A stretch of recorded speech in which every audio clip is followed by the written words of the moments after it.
그 신년에 성경 통독을 또 작정하고 또 그렇게 읽어 나가시는 분들도 많이 있으리라고 생각합니다. 새벽 주간 거의 한 달 동안은 마태복음을 또 함께 또 보고 있습니다. 오전 예배 마태복음 1장, 또 오늘 본문 마태복음 2장. 네. 시작이 반이다. 오늘 하루 2장을 읽은 겁니다. 네.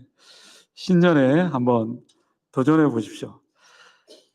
보통은 구약, 신약 이렇게 나눠져 있기 때문에 어떤 분은 또 창세기부터 읽기도 하고, 또 어떤 분은 좀 신약이 좀 적으니까 신약부터 읽어야지, 그래서 신약부터 시작하시는 분들도 있습니다.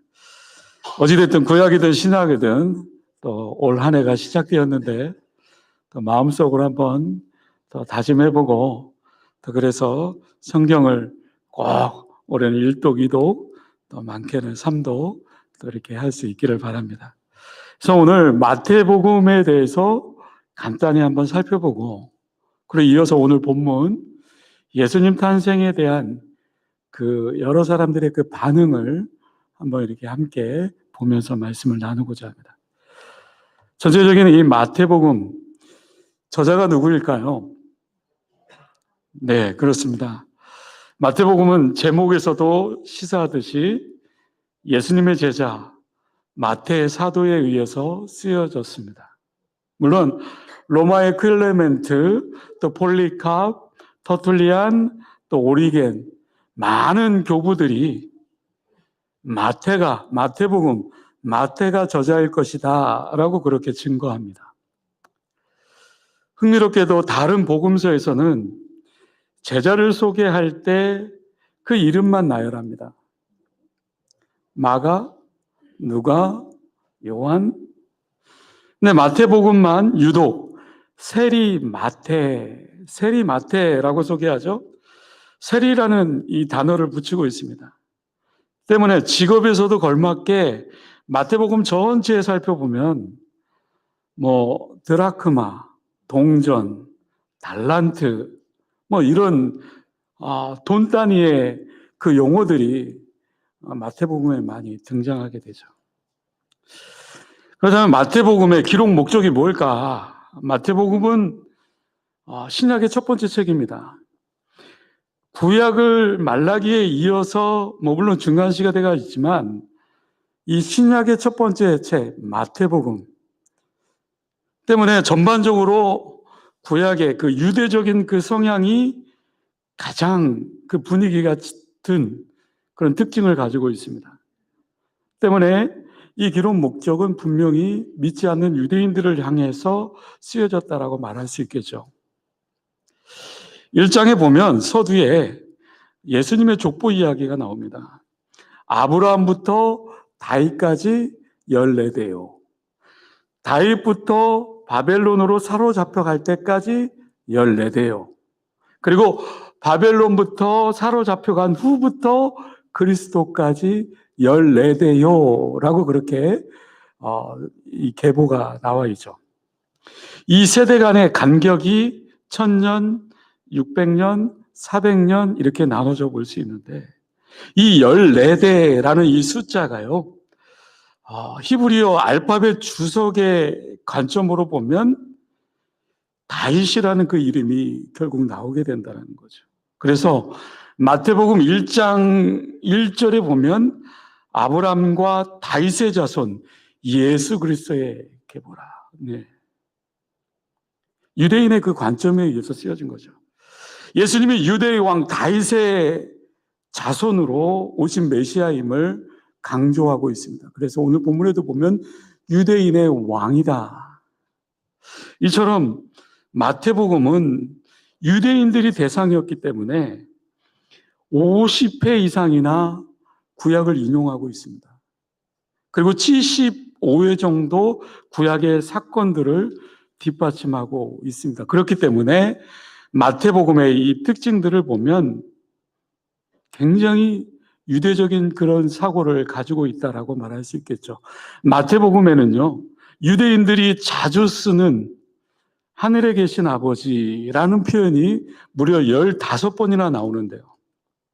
마가복음에 딱 한 번 나옵니다. 누가복음에서는 전혀 사용되지가 않아요. 하나님이라고 이렇게 말하는 거, 그것을 우회적으로 돌려서 표현하는 하늘에 계신 아버지, 이것은 전형적으로 하나님의 이름을 함부로 부를 수 없는 그 유대적인 그런 사고를 가지고 있었다라고 그렇게 볼 수 있겠죠.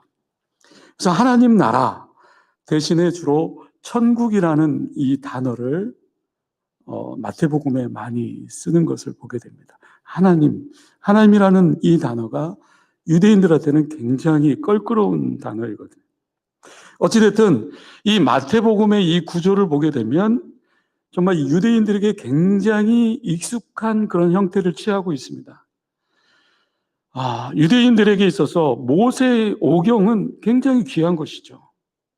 그래서 이 마태복음에 보면 예수 그리스도의 그 가르침을 5군데, 모세의 오경을 함축해서 5군데로 이렇게 나눠서 이렇게 구조가 되어져 있습니다. 마태복음 5장에서 7장까지 보면 산상수훈. 네. 또 두 번째로 뭡니까?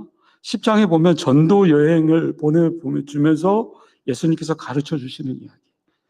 또 13장에 그 천국에 대한 비유 모임들.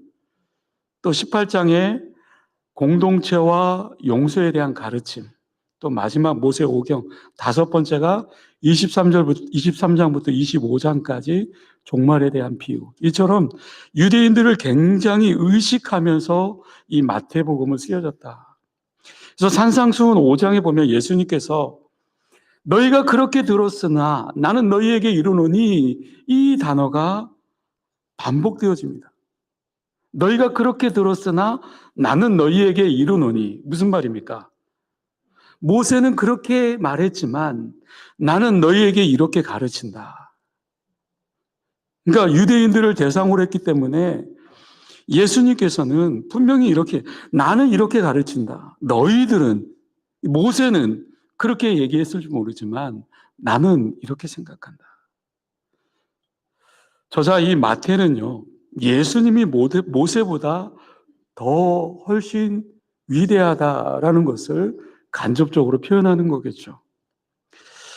이 모세의 율법, 예수님의 그 가르침, 이것을 대비시키면서 예수님은 새로운 그 모세이실 뿐만 아니라 구약의 모세의 그 권리를 훨씬 더 뛰어넘는 분이 바로 누구다? 예수님이다. 그렇다고 해서 이 유대인들이 목숨보다 더 귀하게 여기는 그 모세의 율법을 폐하러 온 것이 아니다. 그래서 예수님께서 이렇게 하죠. 예수 그리스도는 율법을 폐하러 온 것이 아니라 완성하러 왔다. 여러분 그렇지 않습니까? 마태복음의 또 하나의 특징이 있다고 한다면 이 복음의 보편성을 굉장히 강조합니다. 마태복음이 유대적인 성향이 굉장히 강하게 표현되어 있습니다. 그럼에도 불구하고 또 한편으로는 복음의 보편성, 유대인들뿐만 아니라 이방인들까지도 복음은 보편적이다. 예수님의 탄생부터 그분을 경배하기 위해서 페르시아로부터 온 동방 박사의 이 사건 이야기, 이 이야기는 마태복음에서밖에 없습니다. 예수님이 유대인의 그 메시아인 뿐만 아니라 온 만민의 메시아임을 말하고 있는 거겠죠.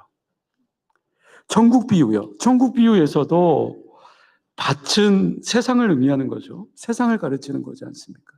근데 21장에 보면 하나님께서 그의 나라를 이스라엘에게서 빼앗아 다른 이들에게 주실 것이다 라고 그렇게 얘기하는데요. 이것은 무슨 말을 하는 것을 뜻하느냐? 복음은 유대인들만 뜻하는 것이 아니라 이방인들에게까지도 다 통용되는 거다. 복음의 보편성을 마태 기자는 이야기하고 있습니다. 더불어서 사복음서 가운데 이 교회라는 이 단어가 마태복음에 사용되어집니다. 이 모든 족속을 향해서 지상 명령을 내리죠. 서신의 마지막 끝부분에 역시 복음의 그 보편성, 예루살렘과 유다와 사마리아와 땅끝까지 모든 이들에게 복음의 보편성을 이야기하는 겁니다. 다시 말해서 복음은 어떠한 특정한 이들에게만 존재하는 것이 아니다. 이 마태 기자는 유대인들에게만 이 복음이 존재하는 것이 아니라 믿는 자는 누구나 보편적으로 이 복음은 주어지는 것이다 라는 것을 강조하고 있습니다. 그 관점으로 이 마태복음을 읽어나가면 좀 더 우리에게 좀 더 쉽게 다가오지 않을까 싶습니다. 결론적으로 이야기하면 이 마태복음은 강한 유대적 그 요소를 띠는가 동시에 복음의 보편성을 더해진 그 요약한 복음서가 바로 마태복음이다. 어찌됐든 마태복음의 그 특징과 구조들은 그렇습니다. 오늘 본문으로 돌아와서요. 설교 제목이 무엇입니까? 예수님의 탄생에 대한 반응입니다. 예수님, 그 다윗의 자손 예수 그리스도의 계보다. 마태복음 1장에 나와 있죠. 그리고 1장 후반절, 오늘 본문, 오늘 낮 예배 때 말씀드렸던 임마누엘 하나님, 잉태를 통해서 또 그 서론적인 부분이 또 우리와 함께 하신다. 그렇죠? 올 한 해 또 몇 가지 있지만 목사님께서 오늘 첫 번째 하나님이 함께하고 있음을 믿는 우리들이 되라 말씀하셨죠. 여러분, 우리가 삶을 살아가면서요, 신앙생활을 하면서 우리의 인생 가운데 누구나 신앙적으로 볼 때 또 삶적인 모습에서 볼 때 실수를 할 수 있습니다. 여기에 누구나 다 약점을 가지고 있어요. 때문에 인간은 실수하지 않으려고, 넘어지지 않으려고 몸부림치죠. 그러나 우리가 사실은 실수하더라도, 넘어지더라도 버틸 수 있는 힘이 있어요. 이것이 무엇입니까? 이것이 믿음이고요. 이것이 우리에게 날마다 주어지는 하나님의 은혜인 것이죠. 오늘 본문을 묵상하다 보니까요, 세 부류의 세 그룹이 나옵니다. 누굴까요? 동방박사, 또 어떤 인물이 나옵니까? 헤롯이 나오고요.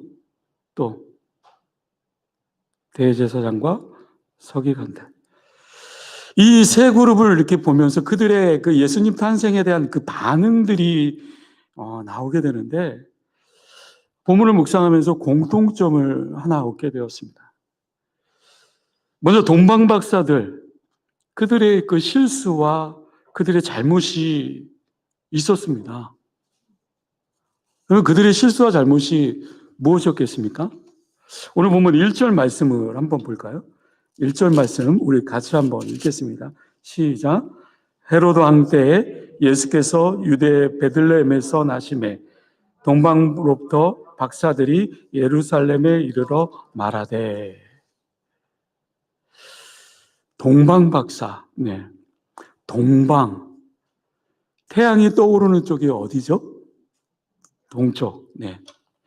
당시 유대의 동쪽이 어디였습니까? 유대의 동쪽은 저 바벨론, 파사, 그쪽 지역을 가리키겠죠. 그렇다고 하면 동방박사, 박사. 당시에 그 바벨론, 파사의 그 점술가들은 오늘로 말하면 그 천문학, 점성술, 그렇게 연구하는 사람들, 이들을 또 박사라고 얘기했습니다. 그들은 바벨론에 정착하고 있었고, 또 바벨론의 포로로 끌려갔던 그 이스라엘 백성들을 통해서 이 동방 박사들은 유대인들로부터 그리스도의 그 나심, 또 그리스도의 그 전승에 대해서 듣고 있었습니다. 그리고 이 동방 박사들은요, 실제적으로 유대에서 태어날 것이라는 것을 믿었어요. 왜냐하면 포로로 끌려갔던 유대인들을 통해서 계속해서 들었기 때문에요. 이 동방 박사들은요, 동방으로부터 별을 따라 유대 땅까지 왔습니다.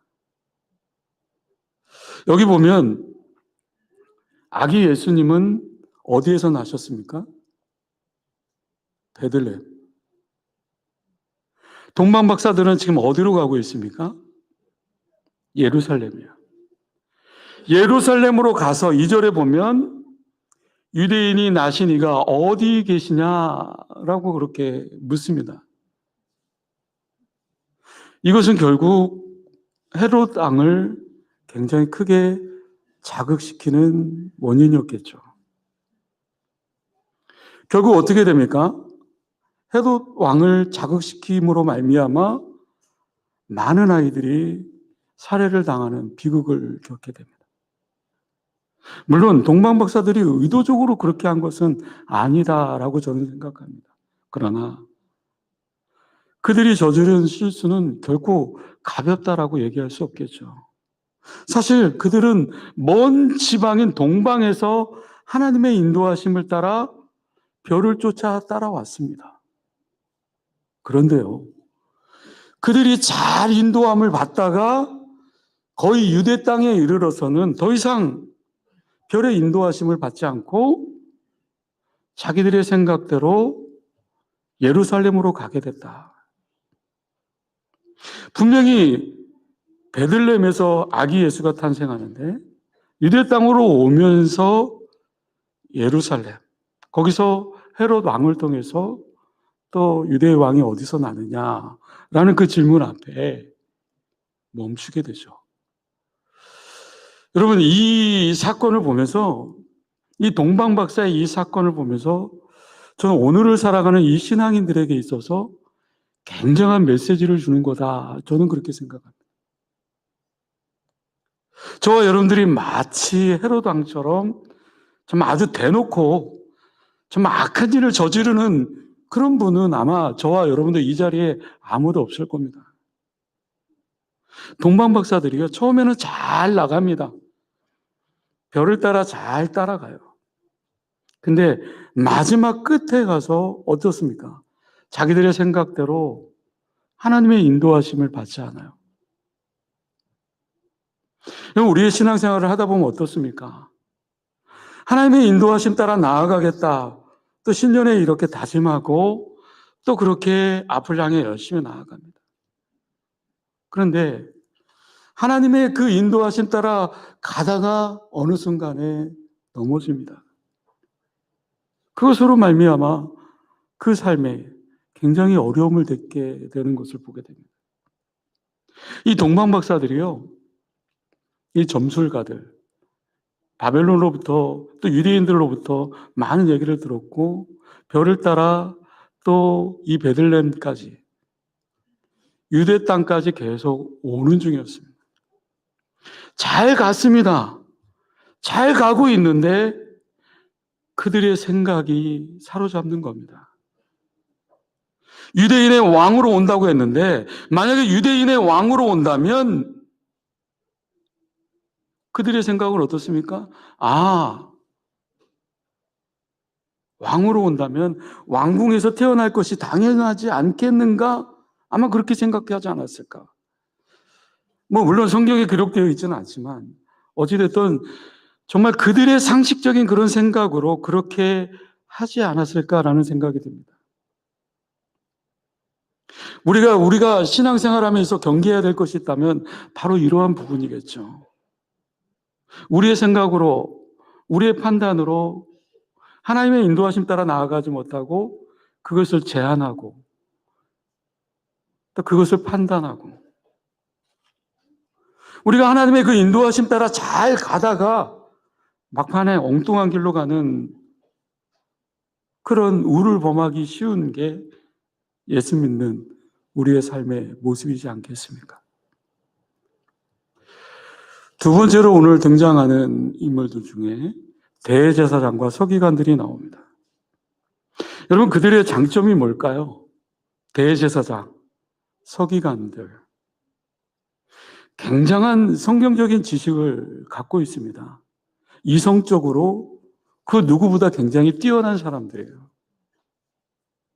4절에 보면 헤롯 왕이 묻습니다. 그리스도의 나심이 어디서 나겠느냐?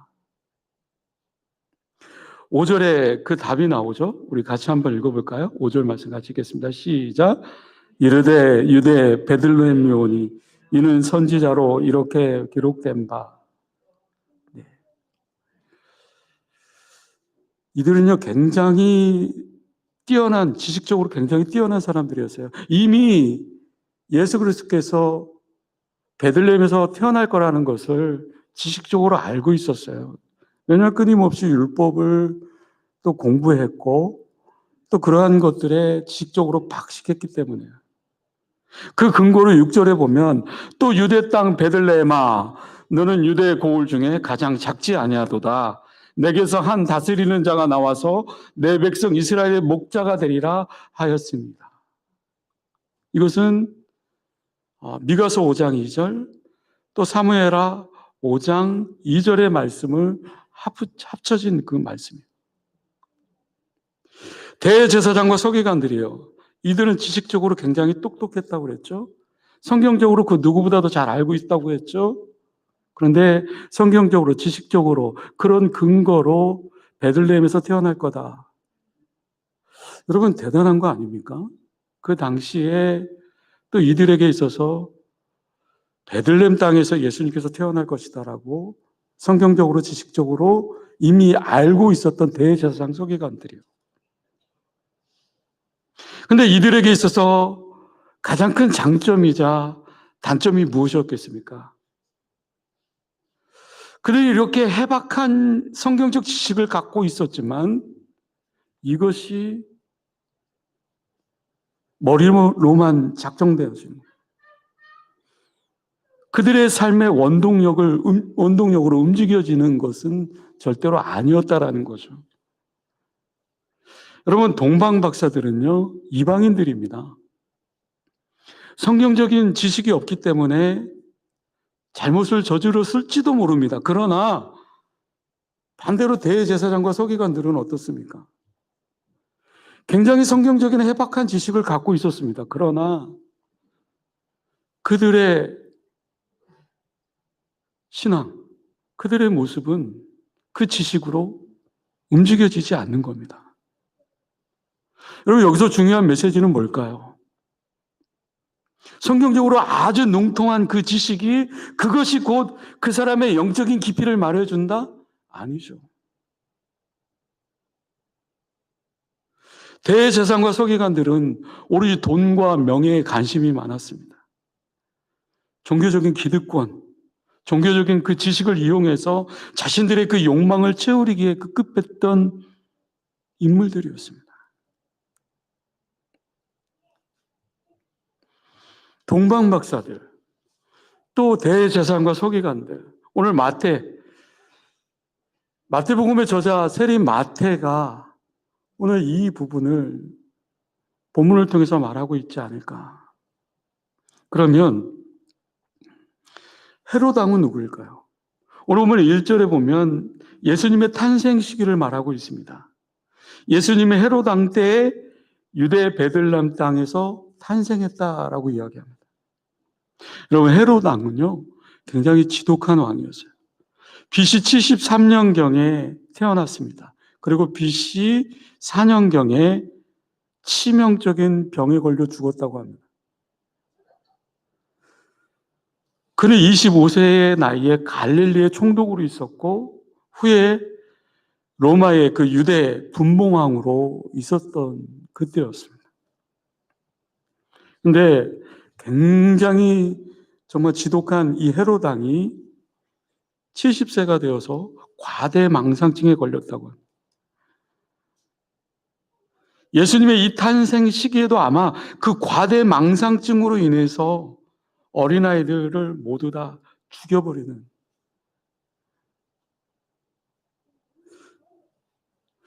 여러분 그 헤롯 왕이요 그 과대망상증으로 인해서 굉장히 두려움을 갖고 있었습니다.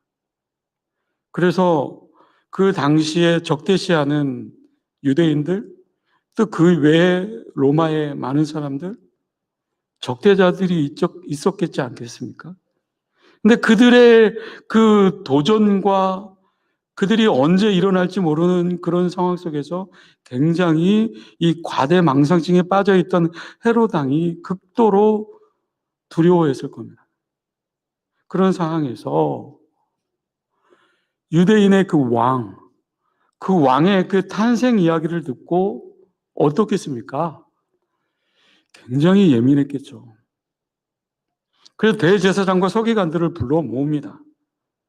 그리고 유대인의 왕이 어디서 날 것이냐, 그것을 묻고, 그래서 베들레헴에서 날 거라는 것을 대제사장과 서기관들로부터 듣게 되죠. 동방박사들을 은밀히 불러보내어서 아기를 찾으면 알려달라라고 이렇게 헤롯 왕이 부탁하죠. 물론 헤롯 왕이 자기도 예수님이 탄생하면 예수님 앞에 경배할 것이다, 위선이죠.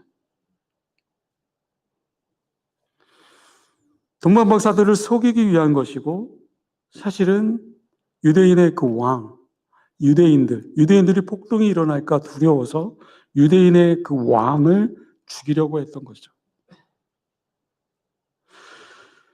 동방박사들이 꿈에서 헤롯 왕이 가지 말라라는 그 지시를 받고 다른 길로 돌아가게 되죠.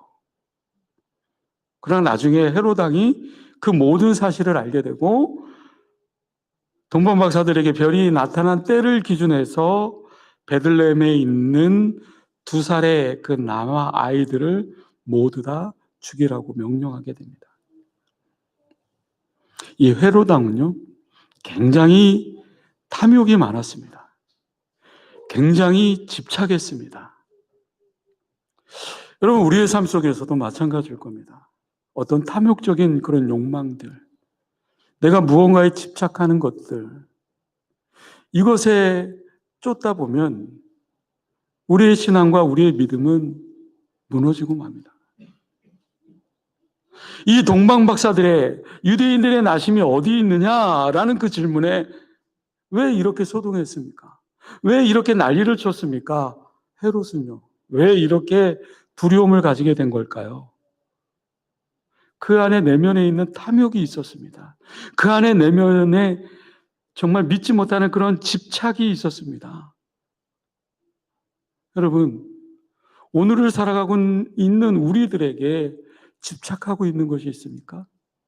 내가 예수님을 내 구주로 믿지 못하고 내가 세상에 젖어 내가 쫓고 있는 그릇된 것을 향하여 나아가고 있는 것이 무엇입니까? 여러분, 말씀을 맺습니다. 내가 예수를 믿었다고, 내가 신학교를 졸업했다고, 내가 어떤 직분을 갖고 있다고, 그래, 나는 이제 완벽해. 나는 이제 실수를 안 해. 나는 이제 죄를 안 지서, 죄를 안 범해. 여러분, 정말 그럴까요? 정말 그렇게 얘기하는 사람이 있다고 한다면 그 사람은 위선자입니다. 은혜를 받으면 받을수록 나의 그 연약함과 나의 그 부족함은 더욱 드러나게 되어 있습니다. 왜요? 빛 대신 주님께서 그 빛 가운데 더 가까이 나아가면 나아갈수록 나의 그 어두움, 나의 실수, 나의 연약함은 드러날 수밖에 없는 거겠죠. 여러분, 우리의 모습은, 우리 신앙생활의 그 삶은 내가 넘어지지 않아야지, 넘어지지 않는데 그렇게 있지 않습니다. 내가 죄를 짓지 않아야지, 내가 짓지 않는 데 있지 않습니다. 내가 실수하지 말아야지, 우리의 신앙은 내가 실수하지 말아야지, 실수하지 않는 데 있지 않아요. 우리의 신앙은요, 우리의 믿음의 여정은요, 내가 나의 그릇된 죄들을 다 시인하고 복음성가의 가사처럼, 주님, 저는 연약합니다. 주님, 저는 실수합니다. 주님, 제가 오늘도 넘어졌습니다. 그래서 주님, 내가 주님을 바라봅니다. 그것이 오늘을 살아가는 우리에게 있어서 신앙이요, 믿음이 아닐까요? 대제사장과 서기관들, 헤롯 왕, 동방 박사들을 통해서 오늘을 살아가고 있는 우리들에게 도전적으로 들려주는 이야기가 뭘까요? 모두가 다 실수를 합니다. 모두가 실패할 수도 있어요. 넘어질 수도 있어요. 그러나 분명한 것은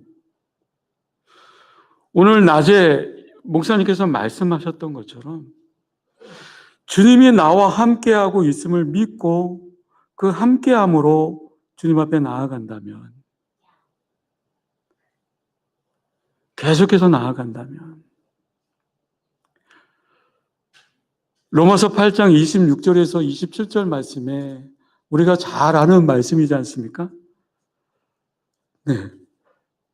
이와 같이 성령도 우리의 연약함을 도우시나니 우리가 마땅히 기도할 바를 알지 못하나 오직 성령이 말할 수 없는 탄식으로 우리를 위하여 친히 간구하시느니라. 마음을 살피시는 이가 성령의 생각을 아시나니 이는 성령의 뜻이 우리의 그 마음속에 있는 것까지도 알고 계시는 그 성령님. 하나님이 우리와 함께하고 있습니다. 우리 안에 있습니다. 우리 안에 있어서 우리의 연약함을 도우십니다. 하나님이 우리와 함께 하십니다. 우리가 갈 바를 알지 못하고 또 우리가 그 연약함에 있을 때 하나님께서, 성령님께서 우리의 연약함을 도우신다. 성령님께서 우리의 연약함을 도우신다. 우리의 모든 것들을 다 알고 계시는 성령님, 우리와 함께하고 계시는 하나님, 우리의 기도 제목까지도 다 알고 계시는 성령 하나님. 그 성령 하나님이 능력이 있다. 하나님이 우리와 함께하고 계신다? 네. 뭐라고 또 얘기합니까? 성령의 능력으로 기도하고 또 뭐라고 얘기하고 있습니까? 네. 주님의 능력으로, 성령의 능력으로 손잡고 나아간다. 그래서 세상을 변화시키는 300정병의 우리 영광교회 성도들이 되어줄 수 있는 거겠죠. 바라기는 우리의 신앙, 우리의 믿음, 그 모든 것들이 정말 주님을 바라보고 주님과 함께 나아갈 때 넘어지고 실수하고 또 연약함 속에서도 큰 용기와 큰 능력 가운데 거할 수 있을 줄로 믿습니다. 올 한 해 정말 믿음의 굳건히 서서 성령 하나님과 함께 그 성령의 그 능력과 그 기도와 간구로 또 주님 앞에 담대하게 나아가는 저와 여러분들이 될 수 있기를 주님의 이름으로 간절히 기도드립니다. 기도하겠습니다.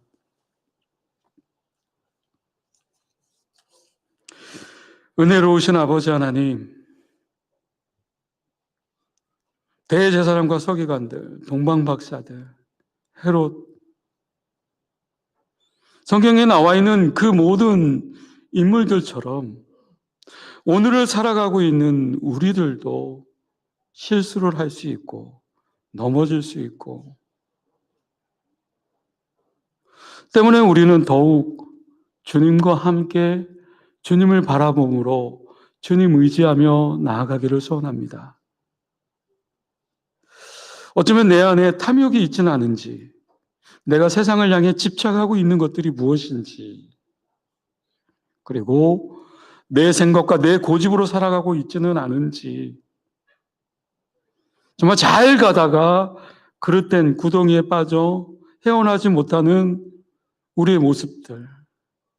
아버지, 새해가 시작되었습니다. 다시금 우리의 마음을 붙잡아 주시고 정말 주님을 향해 힘차게 달려나가는 복된 인생이 되어줄 수 있도록 주님 도와주시옵소서. 성령님께서 우리의 연약함을 도와주십니다. 성령님께서 말할 수 없는 탄식으로 우리를 위해 친히 간구해 주신다라고 했습니다. 우리의 마음을 살펴주시고 우리의 마음을 살피시는 이가 성령의 생각으로 말미암아 하나님의 뜻대로 친히 간구한다라고 말씀해 주십니다. 하나님이 우리 안에 있습니다. 하나님이 우리 안에서 모든 것을 알고 계십니다. 우리와 함께하고 있습니다. 우리의 연약함, 우리의 지식 없음까지도 잘 알고 계시는 그 하나님, 성령님 도와주시옵소서. 믿음의 그 여정을 걸어갈 때 정말 주님이 함께해 주시고 그 모든 역경도 고난도 이기게 하여 주시고 또 승리하는 복된 한 해가 되어줄 수 있도록 주님 붙잡아 주시옵소서. 감사드리오며